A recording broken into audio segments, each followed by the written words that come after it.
자, 이제부터는 우리 기자들의 일문일답 질문을 받고 그리고 출마의 변에 대해서 기자 여러분들이 질문해 주시면 우리 후보님께서 답변해 주시는 시간으로 갖도록 하겠습니다.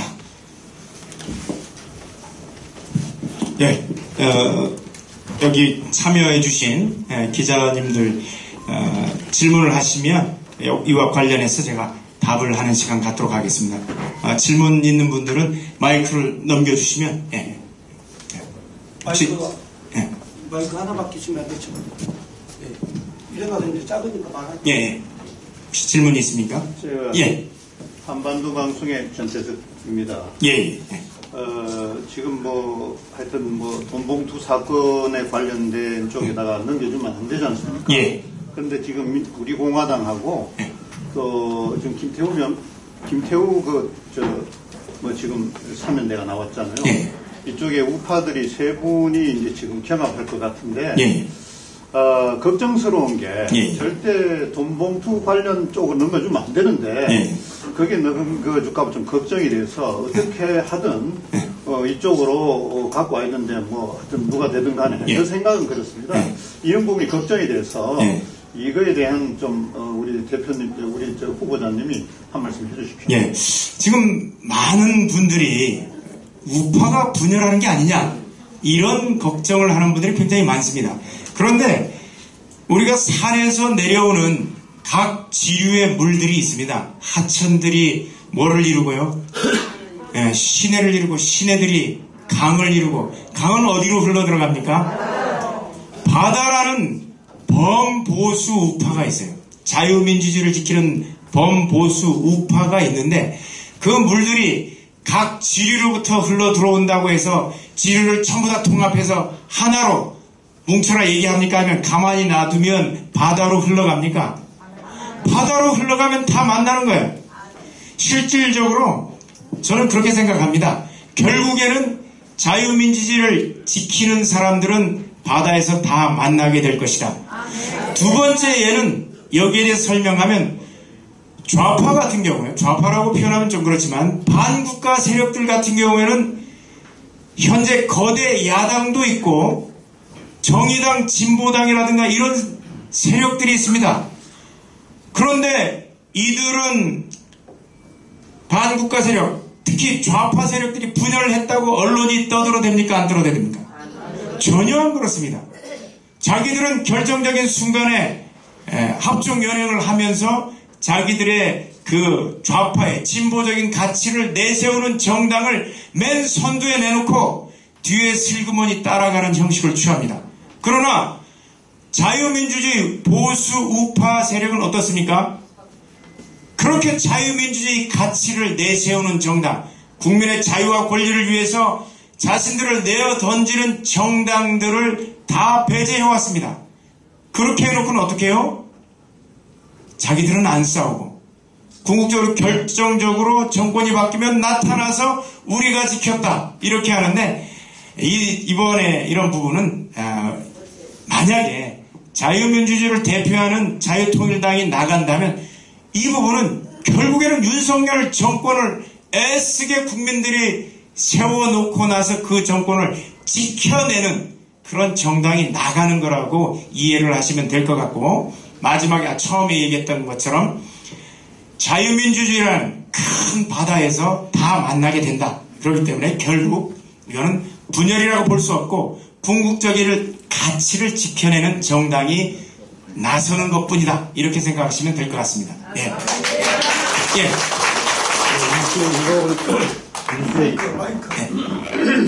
유수의 이건 기자인데요. 예. 사실 이제 선거라는 것은 조직력, 성상과 예. 어떤 그 지역 인지도 이런 것들이 있어야 된다고 봅니다.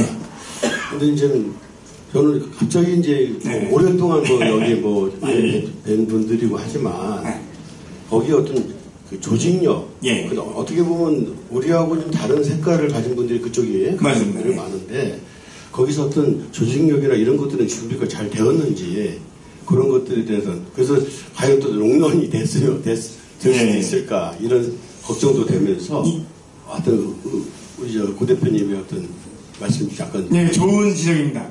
사실 저희들이 자유통일당이라는 진짜 당원 중심으로 움직이는 조직이 있었고, 그 외에 그보다 외를 확대하기 위해서 자유마을이라는 조직까지 돼 있는 상태입니다. 그런데 현재 자유마을이 강서구의 회원이 거의 2만 명에 육박합니다.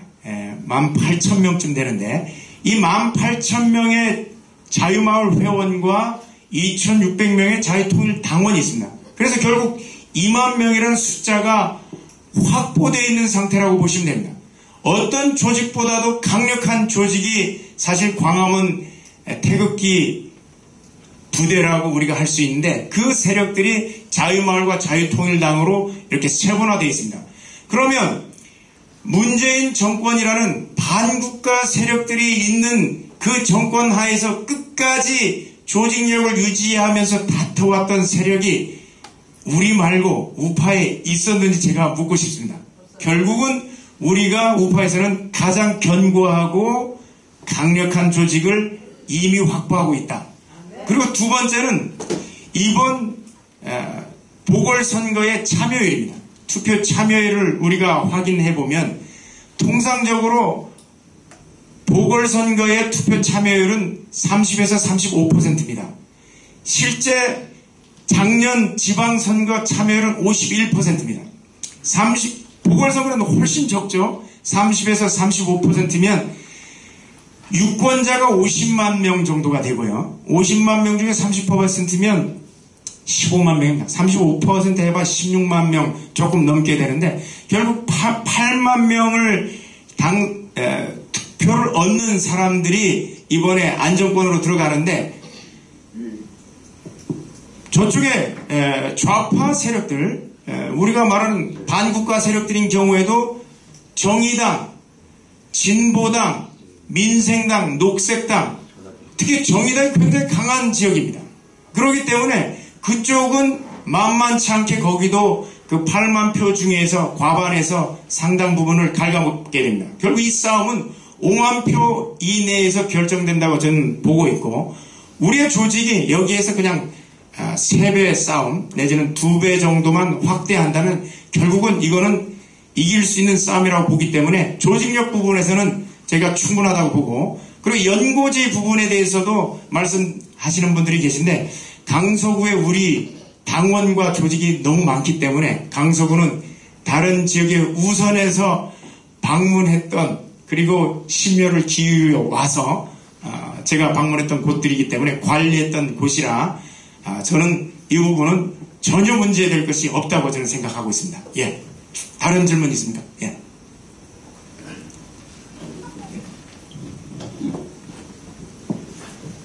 국회의장 사무신문의 한소영 기자입니다. 예.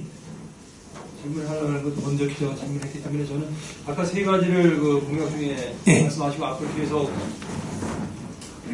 앞으로 계속해서 새로운 이제 공약들을 발표하시고 있는데 오늘 기자회견 날이니까 보도도 되고 그러니까 우리 후보자님께서 지금 생각하고 있는 핵심 강서구청을 위해서 하려고 하시는 중요 그 선거 공약을 좀 이 시간 일단은 말씀해 주시면 좋겠습니다. 예.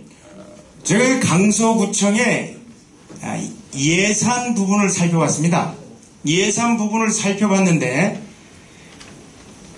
강서구청의 1조 2천억이 넘는 예산 중에서 60% 이상이 복지에 쓰이고 있습니다. 굉장히 기형적인 예산 구조라고 볼 수가 있습니다. 물론 취약계층이 가장 많은 지역이 강서구청인데 그쪽에 아주 편파적으로 지원되고 있다는 것은 결국 예산이 그전까지 포퓰리즘으로 표를 얻기 위한 예산에만 예산이 집행됐다고 볼 수 있습니다. 그래서 저는 그 예산 구조 중에서 가장 취약했던 부분이 건축과 재개발, 이런 부분의 예산이 너무 터무니없이 부족합니다. 결국은 국가가 국민들을 위해서 주택을 마련하는 게 아니라 재건축과 재개발, 부동산 개발에 대한 이 허용을, 제한을 풀어주면 풀어줄수록 자유시장 경제에서는 기업들이 부동산을 개발하게 됩니다. 재건축, 재개발하게 됩니다. 주민들이 재개발하게 됩니다. 그러면 어떻게 해요? 주택 문제가 자연스럽게 해결이 되는 겁니다. 이런 부분 통해서 우선 재건축, 재개발 완화, 이걸 통해서 저는 주택 공급을 늘리게 될 것이고요. 그 다음에 이제 문화, 예술과 관련된 부분인데, 코로나를 통해서 대한민국 교회, 개척교회가 한 1만 5천 개가 사라졌습니다. 강서구의 조직도를 바라보면 문화관광부에 쓰이는 그 많은 팀들이 있습니다. 문화정책과라든가. 그런데 거기에서 종무를 담당하는 공무원은 한 사람입니다. 문화, 체육, 예술, 아예 팀이 다 구성되어 있는데 문화팀에 종무 담당관 한 사람이 있는 거예요. 그것도 8급, 9급 공무원 한 사람을 놓고 강서구에 있는 574개 교회를 그 사람이 다 담당하고 있는 거예요. 예산 배정 없습니다. 강서구에는 문화재 하나, 종교적 문화재에 쓰이는 예산 외에 아무런 예산이 없습니다. 그러나 기존에 대한민국에 있는 종교단체, 특히 교회를 비롯한 종교단체들이 해왔던 행동들은 지역사회에 대한 봉사활동이었습니다. 그렇기 때문에 복지의 상당 부분을 누가 담당했었느냐? 교회가 담당했던 거예요. 종교기관이 담당해서 실제로 국가 예산 없이 자원봉사하는 사람들을 통해서 복지가 이루어졌습니다. 그런 부분들을 예산을 그런 종교기관들을 통해서 자원봉사하는 기관에 집행되도록 하면 복지예산은 복지예산대로 감축하면서 다른 쪽에 쓸 수가 있는 겁니다. 또 한 가지는 교통입니다. 교통 부분에 있어서 강서구는 육해공을 아우를 수 있는 서울에서 유일한 입지를 가지고 있는 지역입니다.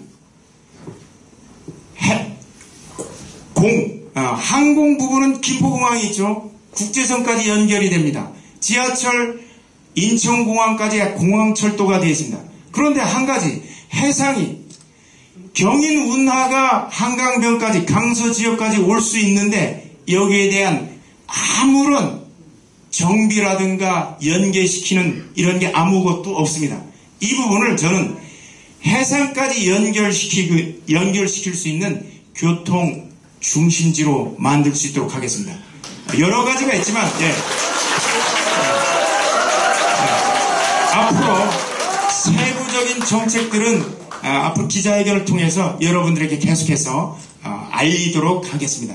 또 다른 질문 있으면 마이크 좀 갖다 주시죠. NS통신의 김승철 기자입니다. 네, 반갑습니다. 29일 여론조사가 나왔습니다. 여야 한 33%, 30% 정도로 예상을 하고 있는데 그 후보님의 선거 전략이 이거를 좀 유의미하게 만들 수 있는 선거 전략이 있으신지 지금 몇 퍼센트 정도를 기대하고 계신지 그리고 다른 선거 전략은 어떤 게 계신지 질문이 조금 모호한데요. 우선은 아까 선거 전략 부분에 있어서는 아까 얘기했던 우리 조직력 싸움입니다. 조직력이 이미 2만 명이 확보되어 있는 상황입니다. 결국 이 싸움은 50%가 8만 표인데, 그러니까 이 35% 참여율의 50%는 8만 표가 안 됩니다. 7만 몇 표가 되는데, 그 중에 저희들이 7만 표에 7만에 2만, 7만 분의 2만 하게 되면 이미 3분의 1표가 거의 달성돼 있는 7분의 2를 우리가 이미 달성한 상황이라고 보면 됩니다. 그렇기 때문에 거기에서 5만까지 올리는 3배로 올리는 그 정도로만 나가면 저희들은 충분히 승산이 있다라는 이런 생각이 들고요. 그 다음에 뭐 여론조사 결과가 나왔는데 여론조사 결과는 문항에 저를 넣지는 않았잖아요. 그 여론조사 최근에 나온 거는 국힘당 내에서 후보자를 누구로 할 것인가 요 문항이 있었습니다. 저는 국힘당이 아니고 자유통일당 당원입니다. 미래통일당 당원들을 대상으로 누가 가장 유력하냐 물으면 저는 30%대가 아니라 100%대가 나오기 때문에 그게 조금 여론조사의 표본과 관련돼서 적절치 않은 그거라고 생각이 되고, 전체적으로 우리 당을 포함시켰을 때는 또 다른, 이제 앞으로 그 여론조사에서는 우리 당, 그리고 저도 오늘 출정식을 하기 때문에 알려지고 공식적으로 출마를 발표하고 우리 당이 거기에 들어간다면 여론조사 결과는 현재하고는 굉장히 다른 결과가 나올 거라고 저는 생각하고 있습니다. 예, 이상입니다. 예. 또 다른 질문 있습니까? 예. 예. 네. 소속하고 성명을 말씀해 주시면. 예. 월드투데이 진종국 기자입니다. 예. 두 가지 질문이 있는데, 네. 지역 대표 공약이 있으시면 소개해 주십시오. 지역 대표 공약이요. 지역 대표 공약은 아까 말씀드렸던 저는 이제 문화, 교통, 그 다음에 경제의 중심지로 만들겠다는 게 이제 세 가지 큰 지역 공약입니다. 그런데 그 부분에 대해서는 상세하게는 아까 교통과 관련된 부분에 대해서는 상세하게 말씀을 드렸고, 문화 부분과 관련해서 아까 문화에 대한 예산이 2.14% 지금 현재 집행이 되고 있습니다. 전체 예산 중에서. 문화의 중심지로 만드는 문화에는 여러 가지가 있습니다. 종교도 일단 문화에 들어갑니다. 왜냐하면 우리가 문체부에 들어가 보면 종무실이 있어요. 그러니까 우리나라는 문화체육관광부에서 문화를 다루고 있는 거예요. 종교까지. 그러니까 문화, 거기는 체육도 있고 예술도 있고 그 다음에 종교까지 있습니다. 여기에 대한 예산이 터무니없이 부족한 겁니다. 그러니까 우리나라 전체 예산, 정부가 쓰는 예산 구조가 우리에게 볼 때는 가장 적절한 구조인데, 이 강서구는 전체 대한민국 정부하고 전혀 별개로 놀고 있다는 거예요. 그러니까 이 부분에 대해서 문화에 대한 예산 아주 저는 확대하려고 생각하고 있는데, 구체적인 부분은 차차 말씀드리도록 하겠습니다. 아까 또 한 가지 대표적인 공약 중에서 그 부분 말씀드리고, 강서구 발전 전략은 어떻게 됩니까? 강서구 발전 전략이요. 아까 강서구 발전 전략도 거기에 다 포함되는데요. 강서구는 현재 대한민국 서울에 있는 구 중에서 가장 낙후된 지역 중에 하나입니다. 재정 자립도가 22%가 밖에 안 되고 18위로 제가 알고 있습니다. 그렇기 때문에 이 부분은 강서구의 주민들, 구민들이 잘못돼서가 아니라 강서구의 리더십을 행사하는 구청장이 잘못됐다는 거예요. 이제까지. 왜? 강서구의 재정은 자립도가 높으면 높을수록 그 강서구는 살기 좋은 동네가 되는 거예요. 국가로부터 재정 지원을, 그러니까 국비지원금, 시비지원금 이런 거를 받아가지고 근근히 재정을 뿌려간다는 거예요. 그러면 어떻게 해요? 강서구 자체 내에서 재정 자립도를 확충해야 되는 거예요. 그걸 어떻게 합니까, 여러분? 스스로 세금을 많이 걷어서, 세금을 많이 거두려면 어떻게 해야 세금을 많이 거둘 수 있습니까? 기업들이 들어와야 된다는 거예요. 기업들이 들어오려면 기업하기 좋은 환경을 만들어줘야 됩니다. 그게 어떻게 해요? 교통의 중심지를 만들어줘야 되고, 그 다음에 경제할 수 있는 그 근거를 마련해 줘야 된다는 거예요. 그래서 저는 기업들이 들어오면 강서 구민을 대상으로 고용 확대하기 위해서, 그리고 그 청년층을 고용을 보장해 주기 위해서 강서 구민과 강서 지역 청년들을 고용할 수 있는 기업들을 최대한 많이 유치하고, 그들에게는 지방세 혜택은 구청장이 할 수 있는 지방세 혜택은 최대한으로 부여할 겁니다. 그렇게 되면 세금 1%만 가지고도 기업들은 덜덜거립니다. 조그만 이익이라도 더 확대하려는 게 기업들이기 때문에 기업들을 최대한 유치하는 그런 전략으로 나갈 것입니다. 그렇게 되면 강서구는 재정도 자립하고, 재정을 자립하면 어떻게 해요? 구민들한테 세금 많이 부여 안 해도 돼요. 기업들을 통해서 하면 됩니다. 제 전략입니다. 질문이 없으면 어떻게 또 있나요? 없으면 마치도록 하겠습니다.